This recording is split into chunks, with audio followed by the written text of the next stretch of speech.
GM, bon, marché catastrophique, je pense que j'ai pas forcément besoin d'y revenir. Dans cette vidéo, je vais mettre les derniers fonds en stable que j'ai, du moins que j'avais prévu, pour recharger dans ce Jeep. Je pense que on est dans des niveaux qui sont extrêmement bas, surtout pour la situation. En fait, je pense que vraiment les niveaux crypto sont un petit peu trop bas pour la situation qui est d'un côté, ok, c'est catastrophique, mais d'un côté, c'est pas non plus la fin, ok? Donc, dans cette vidéo, je vais poser les derniers 5000 $ que j'avais prévus pour re-rentrer dans le marché.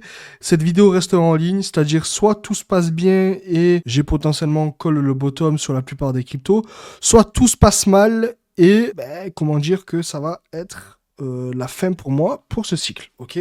C'est un risque que je prends, c'est un risque, de toute façon dans la crypto, il faut prendre des risques. Je vais pas poser mon argent à droite à gauche, je vais mettre mes 5000 $ sur une seule position et je te laisse rester jusqu'à la fin de la vidéo pour deviner c'est laquelle. Par contre, je t'invite à t'abonner, à tirer la cloche, laisser un like pour ne rater aucune de mes prochaines vidéos. Donc, comme on peut le voir ici, le Bitcoin est en train de se taper une chute monumentale. Pourquoi? Parce que voilà, tout ce qui s'est passé avec Trump, etc., ça a créé pas mal de panique sur le marché crypto. Ok. Qu'est-ce qui se passe aussi? On a la plupart des altcoins qui sont en train de chuter, littéralement. Mais, comme je l'ai dit, comme tout le monde le dit en général, c'est dans la peur qu'il faut investir. Ok. Et là, je pense qu'on peut pas être plus dans la peur, mais le risque zéro n'existe pas. Il se pourrait aussi que ce soit le début du bear market.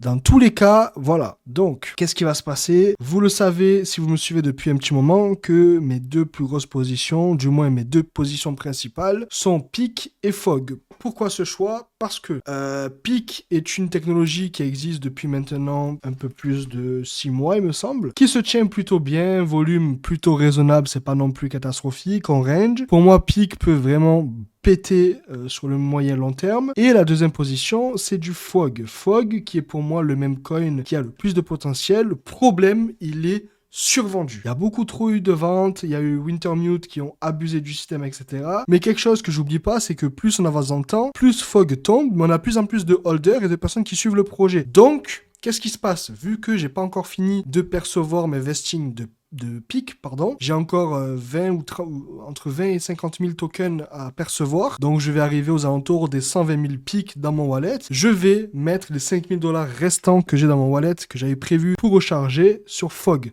Ce sera la dernière fois que je rechargerai, à moins qu'on redescende beaucoup plus bas, parce que oui, je vais quand même accumuler du stable que j'aurais réussi à accumuler de mes différents business. Jusqu'à maintenant, voilà, j'ai fait un projet voiture, j'ai rechargé quelques positions à même coin que j'ai gagné, j'ai perdu, etc. Mais vraiment, les 5 000 $ qui me restent, que j'avais prévu pour recharger, je pense, selon moi, que c'est le meilleur moment pour moi de les poser, parce qu'on est quand même beaucoup plus proche du bottom que du top de Fog. Ok, faut quand même se l'avouer. Qu'est-ce qui se passe? Je vais mettre, du coup, je le répète, les 5 000 $ qui me restent sur Fog, et je vais le faire avec vous en direct dans cette vidéo. Donc, laissez-moi juste le temps de pouvoir swap les USDT qui me restent et les envoyer sur Phantom. Donc, l'envoi est en cours. Je suis en train d'envoyer les 5 000 $. Bon, ça part sur FixFloat et je vais les recevoir sous quelques minutes sur mon Phantom. Ici, où je vais recevoir l'équivalent de 46 Solana, il me semble. C'est un risque que je prends. Je suis au courant. Je sais qu'il se peut que Fog ne se relève plus jamais. Je sais qu'il se peut aussi que le token explose et dans ce cas-là, croyez-moi que vous allez m'entendre hurler. Mais je pense que c'est un risque à prendre. C'est potentiellement sur ce move-là que je joue mon bull run. Je sais qu'il va y avoir des gens qui vont m'insulter en commentaire ou des gens qui vont me dire on peut le faire, etc.